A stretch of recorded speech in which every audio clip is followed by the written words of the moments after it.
কপোতাক্ষ নদের পাশ ধরে মাইলের পর মাইল জুড়ে রোপণ করা হয়েছে অড়ল গাছ, যেটাকে আমরা চিনি খাওয়ার ডাল হিসেবে।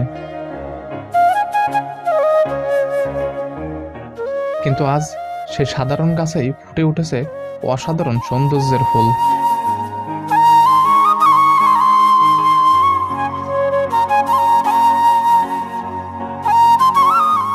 এই ফুলের মন মাতানো সুষমা যে কোনো সৌন্দর্য পিয়াসীর চোখে নিজস্ব গুণাবলীতে ছড়িয়ে দেয় মুগ্ধতা।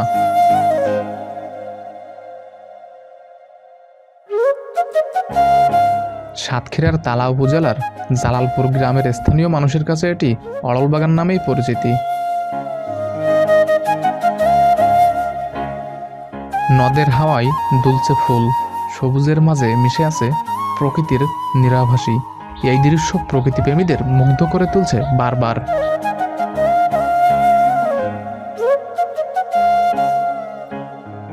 এটা কোনো সাজানো বাগান নয়, এটা আমাদের গ্রাম, এটা কপোতাক্ষের গল্প, এটাই প্রকৃতির আসল রূপ।